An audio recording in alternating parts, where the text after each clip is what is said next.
Hello दोस्तों, स्वागत है आप सभी का आपके अपने YouTube channel Ajay Pandey lectures में। साथियों, हम लोग क्लास 12th और नीट के लिए सॉलिड स्टेट शुरू किए हैं और सॉलिड स्टेट में ठोस अवस्था में हम लोगों ने ठोस के बारे में पढ़ा था, ठोस का डेफिनेशन पढ़ा था और उसके कुछ विशेषताओं के बारे में हम लोगों ने पढ़ा था। और इस वीडियो में हम लोग ठोसों का वर्गीकरण पढ़ेंगे कि ठोस कितने प्रकार के होते हैं। तो आइए शुरू करते हैं। तो हमारा आज का टॉपिक है ठोसों का वर्गीकरण। हमारा टॉपिक है ठोसों का वर्गीकरण, क्लासिफिकेशन ऑफ सॉलिड।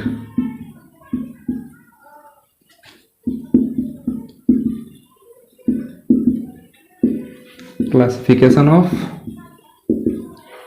सॉलिड, ठीक है। ठोस का वर्गीकरण। हमने पिछले वीडियो में यह देखा था कि ठोस जो होते हैं छोटे छोटे अणुओं से मिलकर बने होते हैं। एक अणु दूसरे से जुड़ा है, दूसरा तीसरे से जुड़ा है, तीसरा चौथे से, एक अणु अपने आगे भी अणु से जुड़ा है, अपने पीछे भी अणु से जुड़ा है, अपने नीचे अणु से जुड़ा है, अपने ऊपर अणु से जुड़ा है। तो बहुत सारे अणु मिलकर के ठोस का निर्माण करते हैं, ठीक है। ये सारा चीज हम लोगों ने पिछले वीडियो में डिस्कस कर लिया था। यहां पर हम लोग देखेंगे ठोसों का वर्गीकरण। तो ठोसों के वर्गीकरण का जो यहां पर आधार है, हम किस आधार पर बंटवारा कर रहे हैं? तो हम बंटवारा कर रहे हैं अणुओं की व्यवस्था के आधार पर। जैसा कि आप जानते हैं कि ठोस छोटे छोटे अणुओं से मिलकर बने होते हैं।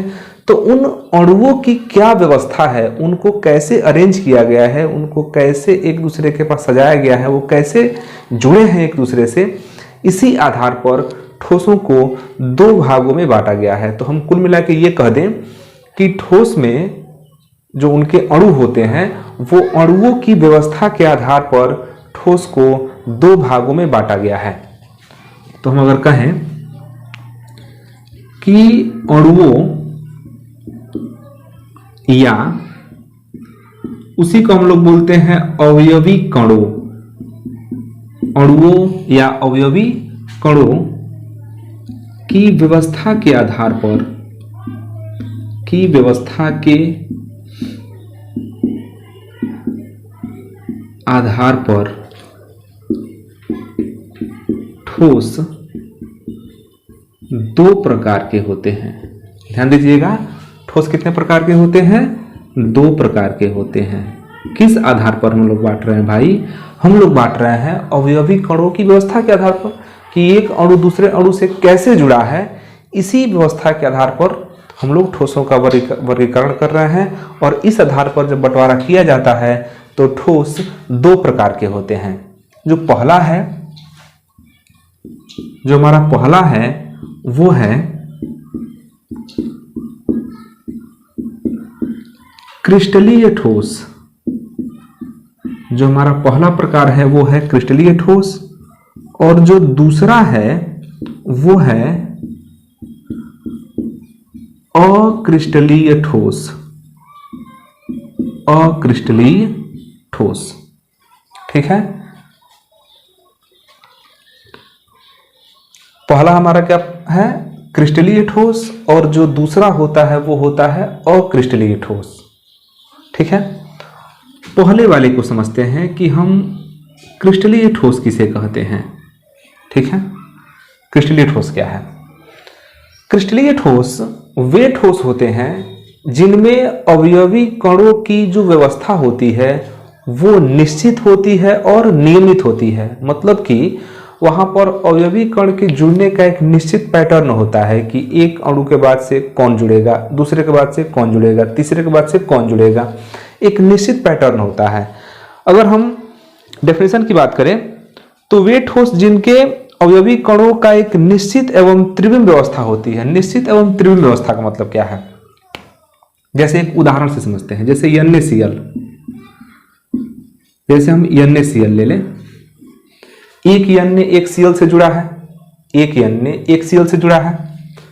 तो एक Na एक Cl, फिर एक Na, फिर एक Cl, फिर एक Na, फिर एक Cl, फिर एक Na, फिर एक Cl। अब Na के बाद Cl, Na, Cl, Na, Cl, Na, Cl, Na। फिर से देखें Cl के बाद से Na, Cl, Na, Cl, Na, Cl, Na, Cl। फिर Na के बाद Cl, Na, Cl, Na, Cl, Na, Cl, Na। अब इसमें से किसी भी एक परमाणु को ले लीजिए, चाहे वो Na का हो चाहे Cl का हो। अगर हम Na का एक परमाणु लें तो हम ये देख रहे हैं कि यह अपने निकटवर्ती 4 Cl से जुड़ा है, या किसी एक Cl को ले ले तो हम कह सकते हैं कि यह अपने निकटवर्ती 4 Na से जुड़ा है। ठीक है, कोई दिक्कत नहीं, आप यहाँ का Cl ना लेके यहाँ का Cl ले लीजिए। यह अपने निकटवर्ती 4 Na से जुड़ा है। ठीक है, आप यहाँ का Na ले लीजिए, यह अपने निकटवर्ती 4 Cl से जुड़ा है। इस Cl को ले लेते हैं तो अपने निकटवर्ती 4 Na से जुड़ा है, देख लीजिए। ठीक है, आप इस Cl को ले लीजिए, अपने निकटवर्ती 4 Na से जुड़ा है। तो भाई साहब इसकी जो संरचना है वो तो निश्चित है, नियमित है, निश्चित है कि एक Na के बाद एक Cl, फिर उस Cl के बाद एक Na, फिर Na के बाद एक Cl, फिर Cl के बाद एक Na। एक Na ऊपर है तो नीचे Cl, फिर नीचे Na, मतलब Na के अगल बगल Cl होने चाहिए और Cl के अगल बगल Na होना चाहिए। तो यहाँ पर जो व्यवस्था है, जो पैटर्न है वो निश्चित है।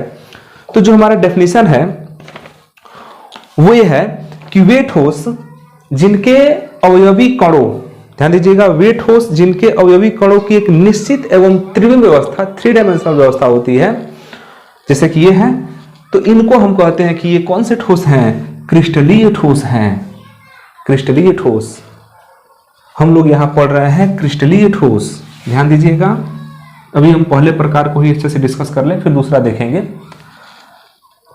तो अवयवी कण की जो व्यवस्था है, उस व्यवस्था में ये पैटर्न निश्चित है कि Na के बाद Cl, Cl के बाद Na। कभी भी 2 Na या 2 Cl एक साथ नहीं हो सकते हैं, कभी भी 2 Na या 2 Cl एक साथ नहीं हो सकते हैं। एक Na के साथ एक Cl, फिर एक Na के साथ एक Cl, फिर Na के साथ एक Cl। तो इसकी जो व्यवस्था है वो निश्चित है। मतलब हम अगर ये मान के चले कि हमारे पास 2 अणु हैं, ध्यान दीजिएगा, मान के चलते हैं कि 2 अणु हैं। 2 अणु में एक मोटा वाला अणु है, ठीक, एक पतला अणु है। एक मोटा वाला अणु, एक पतला अणु, एक मोटा वाला अणु, एक पतला अणु, एक मोटा वाला अणु, एक पतला अणु, एक मोटा वाला, एक पतला वाला। देखिए निश्चित पैटर्न तो है, एक मोटा एक पतला, एक मोटा एक पतला, एक मोटा एक पतला। मोटका के बगल में पतरका, फिर पतरका के बगल में मोटका, मोटका के बगल में पतरका हो गया पतला वाला, फिर इस पतले वाले बगल में मोटा वाला, मोटा वाले बगल में पतला। ऐसे पैटर्न देखिए निश्चित है। ठीक है, आप यहाँ आ जाइए, एक पतला हुआ, एक मोटा हो गया, एक पतला, मोटा, पतला, मोटा, पतला, मोटा, पतला। मोटा है तो पतला, मोटा, पतला, मोटा, पतला, मोटा, पतला, मोटा। देखिए पैटर्न एकदम क्या है, निश्चित है। यहाँ फिक्स है कि मोटे के बगल में एक पतला, पतले के बगल में एक मोटा, एक पतले के बगल में 4 मोटे अणु और एक पतले के बगल में 4 मोटे अणु और एक मोटे के बगल में, देख लीजिए, देख लीजिए, यहां पर आ जाइए, एक मोटे के बगल में 4 पतले अणु। तो पैटर्न यहां पर तो निश्चित है। तो जब हमारे अणुओं की व्यवस्था इस प्रकार हो कि वो एक निश्चित एवं नियमित पैटर्न पर जुड़े हो, उनकी जो संरचना है वो निश्चित हो और नियमित हो, वो एक नियमित व्यवस्था के अंतर्गत जुड़े हो, तो ऐसे ठोस को हम बोलते हैं क्रिस्टलीय ठोस। ठीक है, ऐसे ठोस को क्या बोलेंगे? क्रिस्टलीय ठोस, जिसमें सबसे प्रमुख है NaCl। ठीक है, NaCl में वास्तव में हो क्या रहा है? NaCl में Na पॉजिटिव होता है, Cl नेगेटिव होता है। Na पॉजिटिव, Cl नेगेटिव, तो एक प्लस के साथ एक माइनस, फिर एक प्लस के साथ एक माइनस, फिर एक प्लस के साथ एक माइनस, प्लस के साथ माइनस, माइनस के साथ प्लस, प्लस के साथ माइनस, माइनस के साथ प्लस, माइनस, प्लस, माइनस के साथ प्लस, प्लस मतलब Na, ध्यान दीजिएगा यहाँ प्लस का मतलब क्या है, प्लस मतलब है Na, माइनस मतलब Cl। तो यहाँ पर पैटर्न निश्चित है कि माइनस के बगल में प्लस वाला ही होगा। देखिए माइनस के बगल में नीचे भी प्लस है, दाहिने भी प्लस है, ऊपर भी प्लस है, पीछे आएंगे तो यहाँ भी प्लस मिलेगा। तो ये पैटर्न यहाँ पर फिक्स है। हम बता सकते हैं कि अगला अणु कौन सा होगा। देख लीजिए ये पैटर्न इसका क्या है, फिक्स है। जब फिक्स पैटर्न होता है, निश्चित व्यवस्था होती है अणुओं की, तो हम उसको बोलते हैं कि वो क्या है, क्रिस्टलीय ठोस है, क्रिस्टलाइन सॉलिड। इसको क्या बोलते हैं, क्रिस्टलाइन सॉलिड। ये तो हो गया, समझ गए आप कि क्रिस्टलीय ठोस किसे कहते हैं। तो एक बार पुनः जान लीजिए कि क्रिस्टलीय ठोस वे ठोस होते हैं जिनके अणुओं की एक निश्चित एवं नियमित व्यवस्था होती है। ठीक, ये हो गया आपका क्रिस्टलीय ठोस। अब अगर हम इसके गुण की बात करें कि क्रिस्टलीय ठोस के कौन कौन से गुण होते हैं, ध्यान दीजिएगा। क्रिस्टलीय ठोस के अगर हम गुण की बात करें तो क्रिस्टलीय ठोस का जो सबसे पहला गुण होता है कि इसकी जो संरचना होती है वो निश्चित होती है। ध्यान दीजिएगा, हम पढ़ रहे हैं क्रिस्टलीय ठोस। अगर हम गुण की बात करें, इसके क्रिस्टलीय ठोस के गुण की बात करें तो इसकी जो संरचना होती है भाई साहब वो होती है निश्चित। इसकी संरचना निश्चित होती है। एक एक टॉपिक को बढ़िया से क्लियर करके पढ़ना है। आप इस भ्रम में नहीं रहिए कि एक वीडियो में हम बहुत सारा मटेरियल दे देंगे या बाकी अन्य वीडियो जैसा काफ़ी शॉर्ट करके और ज़्यादा से ज़्यादा मतलब टॉपिक कवर किया जाएगा। नहीं, हम एक ही कवर करेंगे टॉपिक, लेकिन उसको क्लियर कवर करेंगे। ठीक है, तो आप आराम से धैर्यपूर्वक वीडियो को देखिए, क्योंकि भाई एग्जाम आपको बड़ा एग्जाम देना है, छोटा एग्जाम नहीं देना है। तो बड़े एग्जाम के लिए तैयारी भी बड़ी होनी चाहिए। ठीक है, युद्ध जितना बड़ा होता है भाई तैयारी उसके हिसाब से बड़ी होनी चाहिए। तो चलिए, क्रिस्टलीय ठोस का पहला जो गुण है वो होता है संरचना निश्चित होती है। निश्चित संरचना का मतलब क्या है, हमको पता है कि कौन सा अणु कब जुड़ेगा, किसके बाद से कौन सा अणु होगा। उदाहरण के लिए वही NaCl, तो Na के बाद हमको पता तो है कि Cl जुड़ेगा, फिर Cl के बाद से Na, फिर Na के बाद Cl, फिर Cl के बाद से Na, फिर Na के बाद Cl। ये निश्चित हमको पता है, तो इसीलिए हम कह रहे हैं कि इसकी संरचना क्या है, निश्चित है। फिर Na के बाद देखेंगे तो Na के बगल में हमेशा क्या रहता है, Cl, Cl के बगल में Na के बगल में Cl, Cl के बगल में Na। यही इसका पैटर्न होता है। Cl के बगल में फिर क्या रहेगा, आपका Na रहेगा। इसमें कहीं कोई समस्या नहीं होनी चाहिए। Na Cl, Na Cl, Na Cl। एक लाइन और देख लेते हैं। Na के बगल में क्या रहेगा, Cl, फिर Na, फिर Cl, फिर Na, फिर Cl, फिर Na। ठीक है, ये आपकी संरचना है, निश्चित संरचना है। दूसरा ये है, ये तो पहला गुण हो गया। दूसरा गुण ये है कि इनकी अणुओं की जो व्यवस्था होती है वो दीर्घपरासी होती है। अणुओं की व्यवस्था दीर्घपरासी होती है। दीर्घपरासी को इंग्लिश में लॉन्ग रेंज बोलते हैं। लॉन्ग रेंज, लंबी श्रृंखला। दीर्घपरासी मतलब कि ठोस के जो अणु होते हैं वो एक से दूसरा अणु, दूसरे से तीसरा अणु, तीसरे से चौथा, ऐसे ऐसे करके लंबी लंबी श्रृंखलाएं बनाते हैं। ठोस के अणु लंबी लंबी श्रृंखलाएं बनाते हैं, जैसे Na के बाद Cl, NaCl, NaCl, ऐसे लंबी लंबी श्रृंखलाएं बनाएंगे। बहुत ज्यादा अणु होते हैं इसकी श्रृंखलाओं में, तो इसीलिए कहते हैं कि इसके कणों की व्यवस्था क्या होती है, दीर्घपरासी होती है। तीसरा जो गुण है वो है कि इसके गलनांक तथा क्वथनांक, इसके गलनांक तथा क्वथनांक निश्चित होते हैं। इनका जो गलनांक होता है और क्वथनांक होता है वो क्या होता है, निश्चित होता है। मतलब कि ठोस का जो गलनांक और क्वथनांक है वो निश्चित होता है। अब गलनांक क्या होता है, गलनांक का मतलब हुआ कि किसी ठोस के लिए वह तापमान जिस पर वह ठोस से द्रव में पिघलना शुरू हो जाता है, मतलब वह तापमान जिस पर कोई ठोस द्रव में परिवर्तित होना शुरू हो जाता है, मैंने जिस तापमान पर कोई ठोस गलना शुरू होता है उसी को क्या बोलते हैं? गलनांक बोलते हैं। एकदम सिंपल लैंग्वेज में, जिस तापमान पर कोई ठोस गलना शुरू हो जाता है उसको हम क्या बोलते हैं? गलनांक बोलते हैं। ठीक है। और क्वथनांक का मतलब होता है कि जिस तापमान पर कोई द्रव गैस में परिवर्तित होना शुरू हो जाता है। ध्यान देना, एक में ठोस से पिघल के द्रव हो रहा है तो गलनांक कह रहे हैं, और जिस तापमान पर कोई द्रव गैस में कन्वर्ट होने लगे उसको हम बोलेंगे क्वथनांक। तो इनका गलनांक और क्वथनांक दोनों क्या होता है? निश्चित होता है। ठोसों का जो भी गलनांक है, क्वथनांक है, वो सब क्या है? निश्चित होते हैं, उसमें कोई परिवर्तन नहीं होता है, वो निश्चित होते हैं।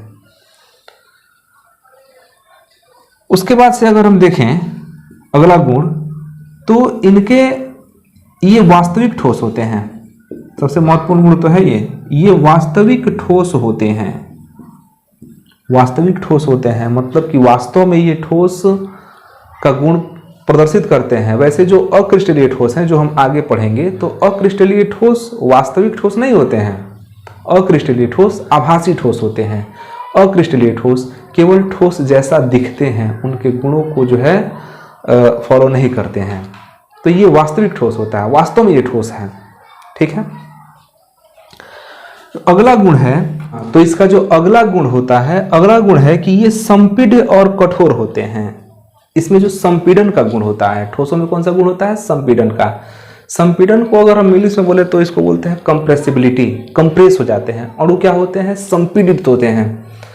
मतलब इनके ऊपर काफी क्या होता है? दबाव होता है, चारों ओर से दबाव रहता है, तभी तो अपने जगह पर अस्थायी रूप से बने रहते हैं। बहुत ज्यादा इनमें मूवमेंट नहीं होता है, बहुत ज्यादा गति नहीं होता है।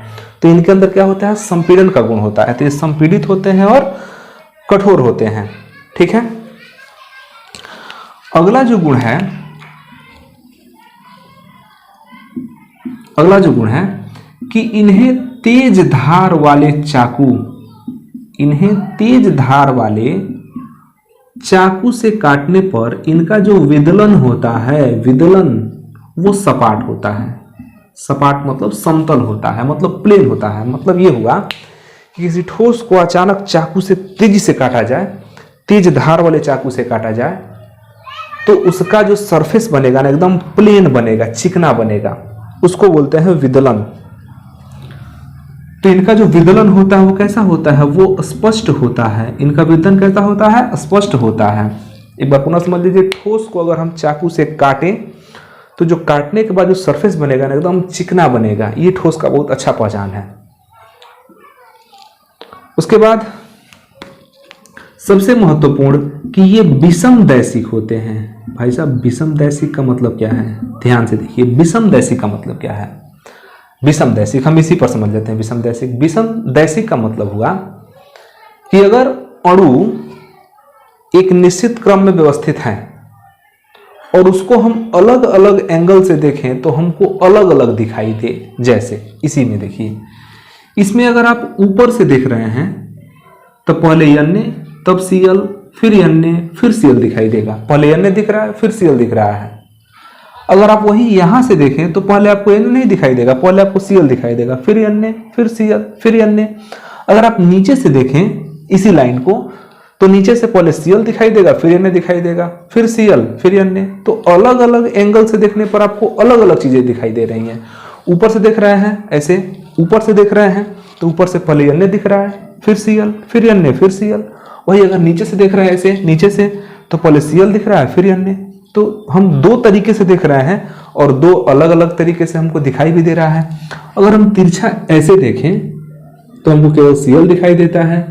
यहां से देखें तो, अगर हम यहां से देख रहे हैं तो हमको केवल Na दिखाई दे रहा है। हम यहां से देख रहे हैं हमको केवल Cl दिखाई दे रहा है। हम यहां से देख रहे हैं हमको केवल Na दिखाई दे रहा है। ठीक है। हम इधर से देख रहे हैं Na दिखाई दे रहा है, यहां से देख रहे हैं Cl दिखाई दे रहा है। मतलब कि अलग अलग एंगल से देखने पर हमको अलग अलग दिखाई दे तो उसको बोलते हैं कि वो क्या है? विषमदैशिक है। ठीक है। आप इस चीज को ध्यान समझिएगा। विषमदैशिक का मतलब क्या हुआ कि ठोस के अणुओं को अलग अलग एंगल से देखने पर अलग अलग दिखाई देते हैं। हम केवल ऊपर से देख रहे हैं तो Na दिख रहा है, नीचे से देख रहे हैं तो Cl दिख रहा है। यहां ऊपर से देख रहे हैं तो Cl दिख रहा है, नीचे से देख रहे हैं तो Na दिख रहा है। साइड से देख रहे हैं तो केवल Cl दिख रहा है, केवल Na दिख रहा है। मतलब अलग अलग एंगल से देखने पर अलग अलग दिखाई देना, इसको बोलते हैं विषमदैशिक। ठीक है।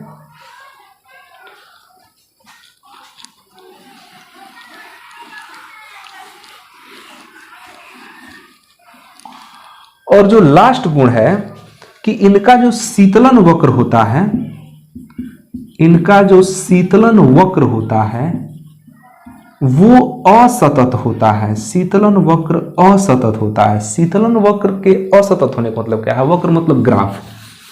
मान लीजिए हम यहाँ एक ग्राफ खींच रहे हैं, ध्यान दीजिएगा। शीतलन वक्र असतत का मतलब क्या है? मान लीजिए आप यहाँ ग्राफ खींच दिए, ठीक है।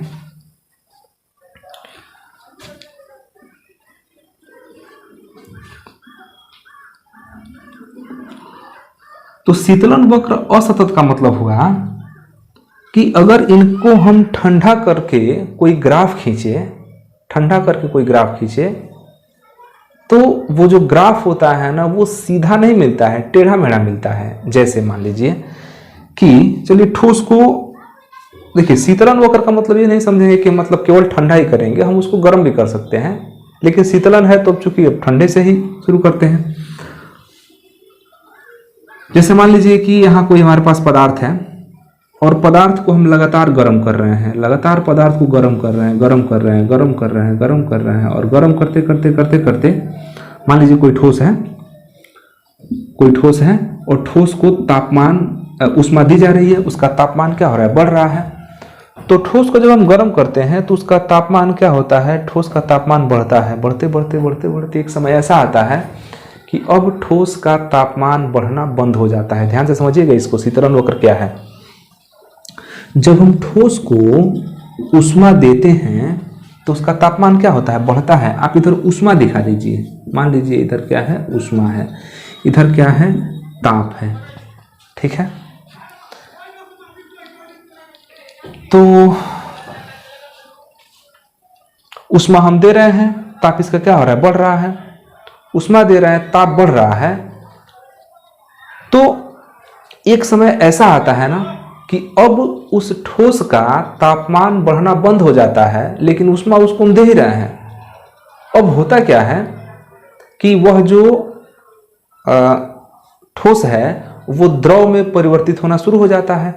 अब जब द्रव में परिवर्तित हो जाना शुरू हो जाता है, इसको ताप नहीं समझिए, इसको अवस्था मान के चलिए। क्या है आपका? अवस्था। यहां तक ये क्या है? ठोस है, ठीक है। हम इसको ऊष्मा दे रहे हैं, ये ठोस में ही है। ऊष्मा ले रहा है, ठोस में है। ऊष्मा ले रहा है, भी ठोस में ही है। तापमान बढ़ा रहा है, बढ़ा रहा है, बढ़ा रहा है। लेकिन एक समय ऐसा आएगा कि हम उसके गलनांक तक पहुंच जाएंगे, और जब हम उसके गलनांक तक पहुंच जाएंगे तो वो गलना शुरू हो जाएगा, और जब गलना शुरू होगा ना तो वो उसका तापमान नहीं बढ़ता है। वो क्या करता है कि जो ऊष्मा ले रहा होता है ना, वो ऊष्मा कहाँ खर्च करता है? अपने अवस्था के परिवर्तन में खर्च करता है, तापमान बढ़ाने में खर्च नहीं करता है। ऊष्मा लेता तो है, लेकिन उस ली गई ऊष्मा से उसकी क्या होती है? अवस्था परिवर्तित होती है, उसका तापमान नहीं बढ़ता है। तो यहाँ पर उसका अवस्था परिवर्तन होगा, अवस्था परिवर्तन होगा, तापमान नहीं बढ़ेगा। हाँ, लेकिन जैसे ही संपूर्ण ठोस द्रव में बदल जाएगा, फिर से उसका तापमान बढ़ेगा, और जब फिर से उसका तापमान बढ़ेगा तो तापमान बढ़ेगा, बढ़ते बढ़ते बढ़ते बढ़ते एक टाइम ऐसा आएगा कि अब वह द्रव से किस में जाएगा? गैस में कन्वर्ट होना शुरू हो जाएगा। और जब द्रव से गैस में कन्वर्ट होना शुरू हो जाएगा तो हम कितना भी उसको ऊष्मा देंगे, उसका ताप नहीं बढ़ेगा। और कब तक नहीं बढ़ेगा? जब तक कि सारा का सारा द्रव गैस में नहीं कन्वर्ट हो जाता, फिर उसका तापमान नहीं बढ़ेगा। और जब सारा का सारा द्रव गैस में कन्वर्ट हो जाएगा तो उसका फिर तापमान क्या होगा? बढ़ेगा, ठीक है। तो ये ग्राफ कहाँ सीधा मिल रहा है? ग्राफ तो टेढ़ा मेढ़ा मिल रहा है, ग्राफ तो टेढ़ा मेढ़ा मिल रहा है। जब टेढ़ा मेढ़ा मिल रहा है तो इसी को हम कहते हैं कि ग्राफ हमारा कैसा है? असतत है। थोड़ा सा उल्टा रिवर्स होके आते हैं। मान लीजिए कि हमारे पास कुछ वाष्प है, मान लीजिए कि हमारे पास क्या है? कुछ वाष्प है, और हम उसको ठंडा कर रहे हैं, हम उसको शीतल कर रहे हैं, शीतलन वक्र खींच रहे हैं, ठंडा कर रहे हैं। तो वाष्प को ठंडा करने का मतलब क्या है, तापमान हम घटा रहे हैं। तापमान घटाते घटाते घटाते घटाते जो वाष्प है वो द्रव में बदल जाएगा। वाष्प किस में बदल गया, द्रव में। उसको हम और ठंडा कर रहे हैं। तो ठंडा करने का मतलब क्या है, हम ऊष्मा निकाल रहे हैं। तो ऊष्मा निकालने का मतलब तापमान घटेगा। लेकिन विशेषता यह है कि जब उसका अवस्था बदल रहा होता है ना, तो तापमान में परिवर्तन नहीं होता है। आप ध्यान में रखिएगा, किसी भी पदार्थ की अगर अवस्था बदल रही है तो उसका तापमान नहीं बढ़ेगा, ना घटेगा। एक बार और समझिए। मान लीजिए यहां पर कुछ पदार्थ हैं, हम इसको गर्म कर रहे हैं, हम इसको गर्म कर रहे हैं, ठीक है। गर्म कर रहे हैं, गर्म करते करते करते करते इसको 120 डिग्री सेल्सियस पर ले गए और 120 डिग्री सेल्सियस पर ये पिघलना शुरू हो गया। अब हम इसको कितना भी गर्म करेंगे ना, तो इसका तापमान 120 से ऊपर नहीं जाएगा, इसका तापमान 120 बना रहेगा। तो आखिर जो हम ऊष्मा दे रहे हैं वो कहाँ जा रहा है, तो वो जा रहा है इसके अवस्था परिवर्तन में। अगर ये ठोस है तो द्रव होने में ऊष्मा खर्च हो रहा है। अब इसका तापमान 120 बना हुआ है, हम ऊष्मा दे भी रहे हैं, तापमान 120 बना हुआ है, मतलब ऊष्मा कहाँ जा रहा है, तो ऊष्मा जा रहा है अवस्था परिवर्तन में। फिजिक्स में आप लोग पढ़े होंगे गुप्त ऊष्मा, यही है। अब 120 तब तक बना रहेगा जब तक कि सारा का सारा ठोस किसमें नहीं कन्वर्ट हो जाता, द्रव में कन्वर्ट हो जाता। अब द्रव में जब पूरा का पूरा कन्वर्ट हो जाएगा तब 120 से फिर 121, 22, 23, 24, 25 तापमान ऊपर बढ़ेगा। अब मान लीजिए कि यह 200 डिग्री पर द्रव से फिर कहाँ जाने लगे, गैस में जाने लगे। तो फिर हम ऊष्मा दे रहे हैं, तो ऊष्मा देने से हमारा तापमान नहीं बढ़ेगा, तापमान 200 डिग्री पर फिक्स हो गया। अब जितना ऊष्मा देंगे सारा का सारा ऊष्मा द्रव से कहाँ जाएगा, खर्च होगा, गैस में जाने में खर्च होगा। तो हम ऊष्मा अगर दे रहे होते हैं तो तापमान घट रहा होता है, दे रहे होते हैं तो तापमान घट रहा होता है। और ऊष्मा ले रहे हो ऊष्मा जब हम दे रहे होते हैं तो तापमान बढ़ रहा होता है, और ऊष्मा जब ले रहे होते हैं तो तापमान घट रहा होता है। तो मान लीजिए ये वाष्प है, भाप है, पानी, पानी का क्या है, भाप है। और भाप को हम क्या कर रहे हैं, ठंडा कर रहे हैं। भाप को क्या कर रहे हैं, ठंडा कर रहे हैं। और ठंडा करते करते करते आप जानते हैं कि भाप को जैसे ही 100 डिग्री पर ले आएंगे, ठंडा करके 100 पर ले आएंगे तो क्या बन जाएगा, द्रव बन जाएगा। 100 पर लाएंगे तो क्या बनेगा, द्रव बनेगा। अब हम उसको कितना भी ठंडा करें, कितना भी ठंडा करें, उसका जो टेम्परेचर है वो 100 से नीचे नहीं होगा। तब तक नहीं होगा जब तक कि सारा का सारा जो भाप है वो पानी में नहीं कन्वर्ट हो जाता। और फिर इसको हम ठंडा कर रहे हैं, ठंडा कर रहे हैं, तो यहाँ का सारा आपका जो भाप है वो द्रव में कन्वर्ट हो गया यहाँ तक आते आते। अब हम जब देखिए यहाँ पर तापमान 100 प्लस था, यहाँ पर तापमान कितना है, 100 है, और इसको फिर ठंडा कर रहे हैं। तो फिर ठंडा करते करते 99, 98, 97 तापमान डाउन कर रहे हैं हम। लेकिन जैसे ही ये 0 डिग्री पर आएगा ना, इसका जो तापमान है घटना है वो बंद हो जाएगा। और अब ये जो पानी है, द्रव है, ये ठोस अवस्था में आना शुरू हो जाएगा, मतलब कि जमना शुरू हो जाएगा। और जब तक ये पूरा का पूरा जम नहीं जाएगा तब तक इसका तापमान जो है 0 डिग्री सेल्सियस ही रहेगा। मतलब कि थोड़े थोड़े देर के लिए जब अवस्था बदल रहा है ना, इसका तापमान क्या हो जा रहा है, रुक जा रहा है। तो तापमान जब रुक रहा है, पहले तापमान घटा, फिर तापमान थोड़ी देर के लिए क्या हो गया, रुक गया, क्योंकि इसका अवस्था बदल रहा है। फिर तापमान घटा, फिर थोड़ी देर के लिए रुक गया, क्योंकि इसका अवस्था बदल रहा है। यही उल्टा हम कर रहे हैं कि ठोस को गर्म कर रहे हैं तो द्रव, द्रव को गर्म कर रहे हैं तो गैस, मतलब ठोस को गर्म कर रहे हैं, तापमान बढ़ रहा है, और ठोस जब ठोस से द्रव में जाएगा तो उसका तापमान बढ़ना बंद हो जाता है। फिर जब पूरा का पूरा ठोस द्रव में कन्वर्ट हो जाता है तो फिर से उसका तापमान बढ़ता है। लेकिन जब द्रव से वो गैस बनने वाला होता है तो फिर उसका तापमान रुक जाता है और सारा का सारा द्रव गैस में कन्वर्ट हो जाता है। मतलब कि यहाँ पर जो तापमान में वृद्धि है वो रुक रुक के हो रहा है, और रुक रुक के हो रहा है। इसीलिए हम कहते हैं कि इसका जो शीतलन वक्र मिलता है ना, वो कैसा मिलता है, तो असतत मिलता है। शीतलन वक्र असतत मिलता है, ठीक है। तो ये हुआ इसके गुण, क्रिस्टलीय ठोस के गुण।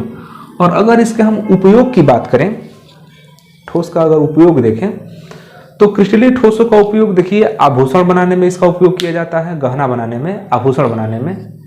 तो क्रिस्टलीय ठोस का उपयोग आभूषण बनाने में किया जाता है। जैसे हीरा हो गया, हीरा कठोर होता है, उसका आभूषण बनता है, गहना बनता है। इसके अलावा क्वार्ट्ज है, तो क्वार्ट्ज भी ठोस में आता है। क्वार्ट्ज की क्या बनती है, कलाई घड़ी बनता है, दीवार घड़ी बनता है। इसके अलावा कच्चे उत्पाद में कोई भी मटेरियल, कोई भी पदार्थ बनाना है तो हम कच्चे उत्पाद के रूप में ठोस का प्रयोग करते हैं। तो ये रहा आपका क्रिस्टलीय ठोस। अगले वीडियो में हम लोग अक्रिस्टलीय ठोस के बारे में अध्ययन करेंगे। ठीक है, तो फिर मिलते हैं अगले वीडियो में। तब तक के लिए धन्यवाद। जय हिंद।